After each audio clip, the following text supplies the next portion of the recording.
dun sa mga tamang pronunciations din po. Ay, actually, yun nga yun sana yung una kong itatanong. Kaya lang, inano ko kasi nabonggan ako yung RS, nag-host. Can you give us your background about your family, your education? Saan ka lumaki? Kasi sabi mo nga, masanay ka sa English. I know how to speak Tagalog naman po, but I don't know deep words. I was born here in the Philippines po, and then I moved to the States. And my family's here din po. Tapos, doon po ako nag-aral din but I had to stop. I was taking psychology po before, but I had to stop now because of this, but I'm trying to continue din soon. And, ayun po, I was on vacation lang when I got here.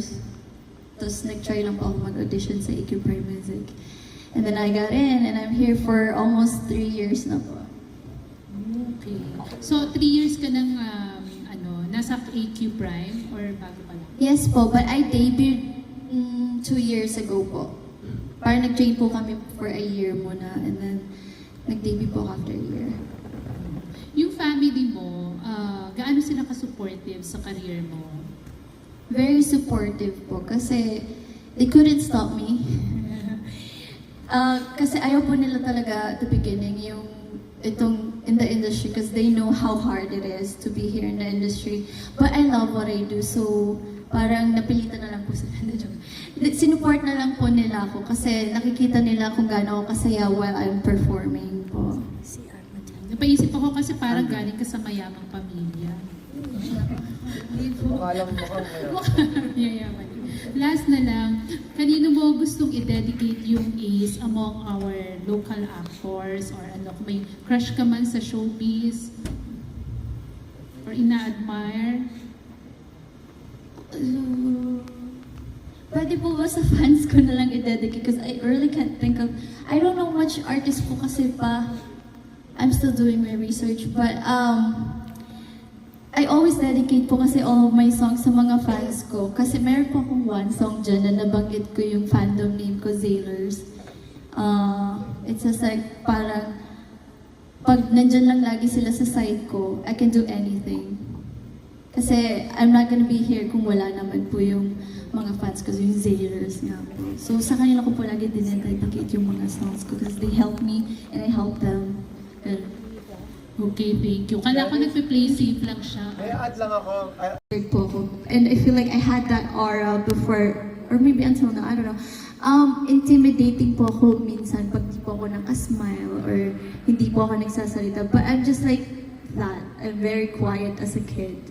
So feeling ko hindi nagustuhan ng ibang kids. So di ba usually kahit sa movies po, mas binubuli nila yung mga tahimik lang or wala masyadong friends. I mean, I did have friends naman po before, but like, yun nga po, parang nagamit din kasi ako eh.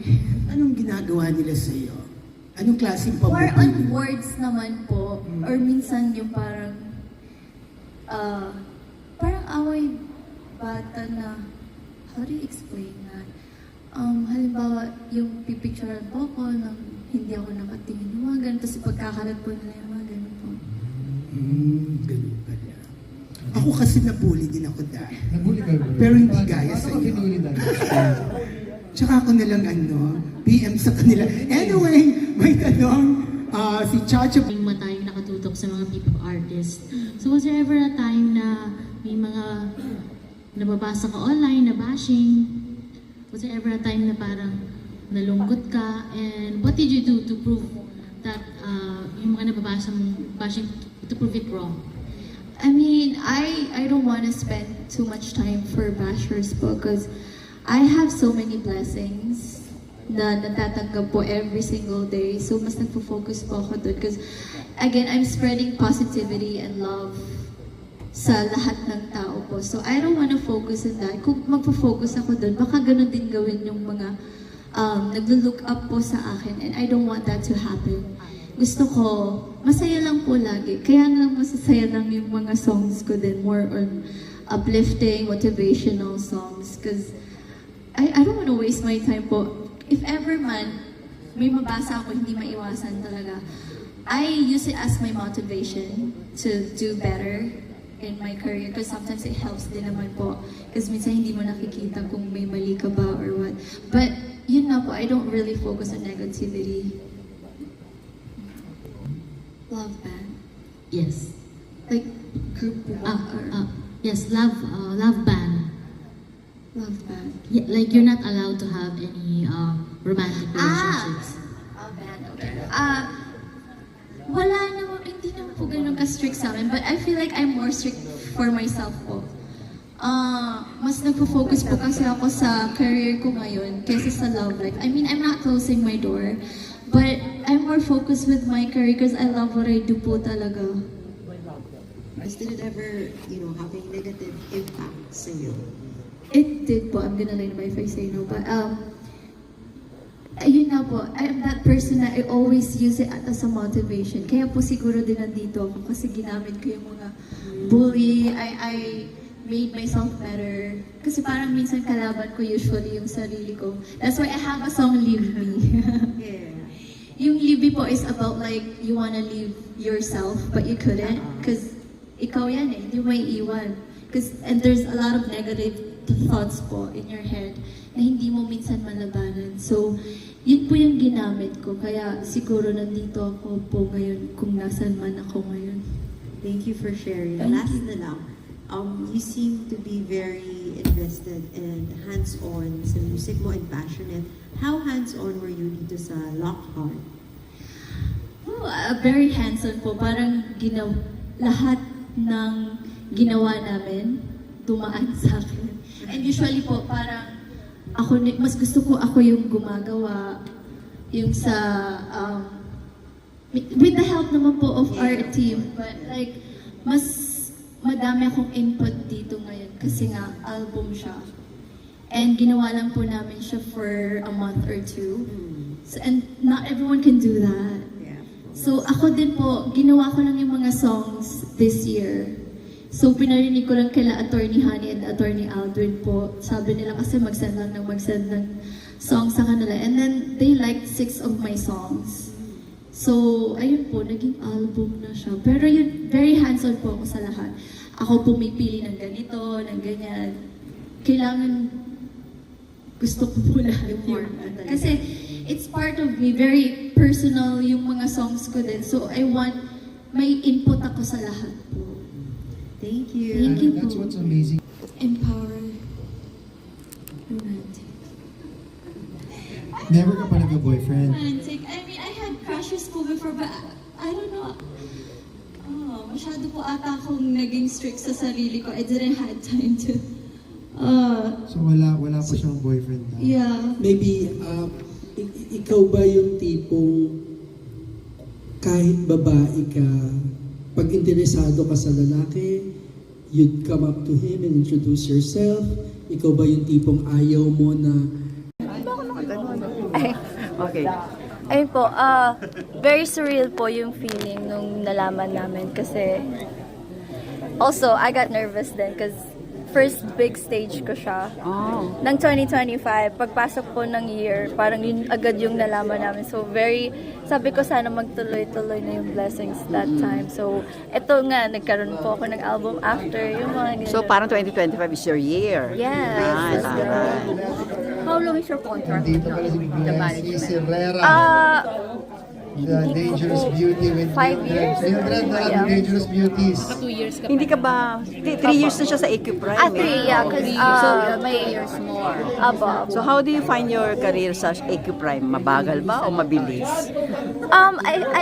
We have other artists po kasi, so I am giving time then for them, they're giving time for me then. So we have our own time po, siguro sa iba-iba lang po kami ng timeline.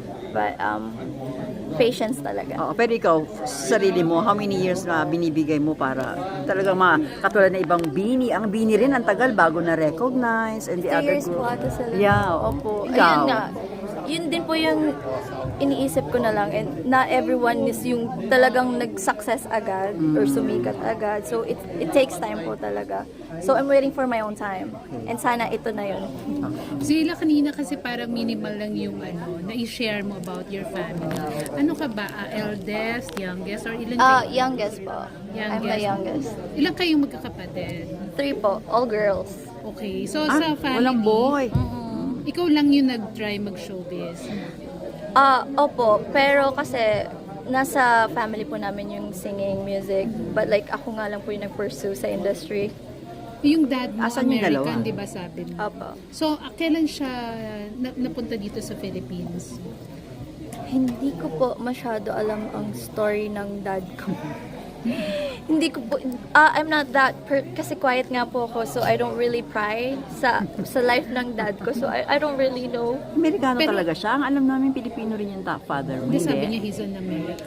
American citizen. Oo, pero Pinoy siya. Pero Pinoy. Opo. Pinoy. Tama na yung source Okay, ko. so hindi foreigner. Kaya pala sabi mo kanina hindi foreigner. So dito sila naka-base ng mamo, ikaw lang yung umalis. My mom is here and my dad is in the States. Okay. So ano sila? Separated or They're okay. It's just that my dad's work is there. po. okay. So doon ka nagstay kaya ka napunta sa Opo. Okay. Tapos anong ginagawa mo noon sa US? Nag-show, nagmo-modeling? I was focusing on my studies and my full-time job. Where did po. you enroll? Ano po university? CSN po. And I was focusing on my full-time job and studies nga po. So I was doing music and modeling on the side lang.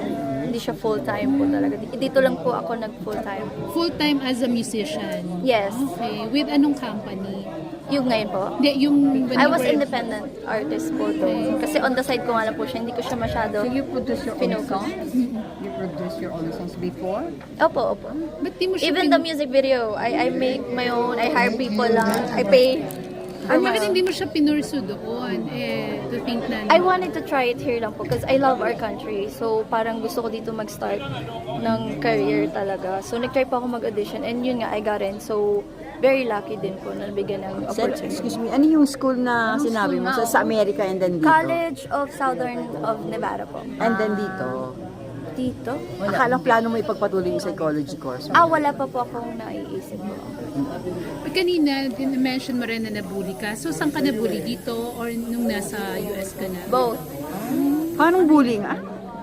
Parang inartihan ka lang, gano'n. I feel like I have that aura nga po na intimidating and sometimes people think that I'm maarte because I speak English and May tuwang kasi siya. The way I speak po, parang maarte sa other people. Pero sanay na po ako sa ganun kasi hindi ko nga, hindi naman sa sanay, parang ayoko lang po siyang bigyan ng pansin. Pero yung naging outlet mo is through writing songs, di ba? Hindi ka dumating sa point na gustong parang mag-suicide or nagkaroon ng mga mental health issues? No naman po. Parang naging, na kasi mas open ngayon sa mga mental health. And yun po, hindi, parang instead na mag-focus po ako sa mga ganong thoughts, sa song po ako naglalabas ng mga... So where are the bullies now? Ay, dead na. Charos. I don't really know. Alam mo talaga yung mga bully. So, sa songs ka lang talaga yun yung outlet mo, hindi ka Yes, nagsasabi and sa it helps me po, parents. nakakapag-produce ako ng album songs. So, nagagamit ko siya as sa career. Alam ba ni Dad na singer ka na rito sa Pilipinas? Yeah. Anong Supportive reaction naman niya? na po sila ngayon. curious, what's your favorite Filipino song? Any? Lahat po ng song ni Ate Sarah G. At showbiz, ako naman showbiz crush. Wala Wala kang Wala crush? pa po. Bakit wala kasi- kang kakilala? Yun nga po, gaya ng sabi ko kanina, I feel like I've been so strict with myself and I didn't really had time to like mingle with other people din. So, Lumabas ka mong naman sa lungga mo. Teka, dami po Yung mga nagsasabi, co-stars I'll mo try. sa AQ Prime. They're like brothers po talaga. Kami, nag-aaway kami. Minsan yung away ng siblings, gano'n. So hindi mo Wala po kilala kami sina Papa Sam, si Papa Piolo, I mean, I know them, but like not to the point na yung crush talaga po. I mean, I admire them, but like not crush. Never ka ba nagka-crush sa lalaki? Nagka-crush Okay. naman po. Babae Yeah. pa ako. Okay, then. Di mabuti na lang. Hindi. Walang nanligaw sa yung taga-showbiz. At least klaro, di ba? Oo, di ba? Oo. Ano po? Sorry. Wala ka naging suitor na taga-showbiz. Ay, tawa. I mean, hindi nga po ako pareho po kami, I mean, focus po kasi ako sa career ko nga ngayon. So, hindi ko po So, tinurn down mo. na-entertain din yung iba. Pero, hindi naman po ako nagko-close ng door. It's just that, The door's open. O ba't sa US, hindi ka rin nagka-boyfriend? Paano mo nagawa wala akong yun? naniniwala. Ilan taong ka na? Oo nga. 24 po. Talaga? NBSB. Ano po, yun nga, crush lang din doon. Pero, yung parang boyfriend. Masyado po akong nag-focus sa studies and sa career ko din doon. Yung full-time Finish job. college, no? Not yet po. I was Kaya nga planning mag-aaral sa siya dito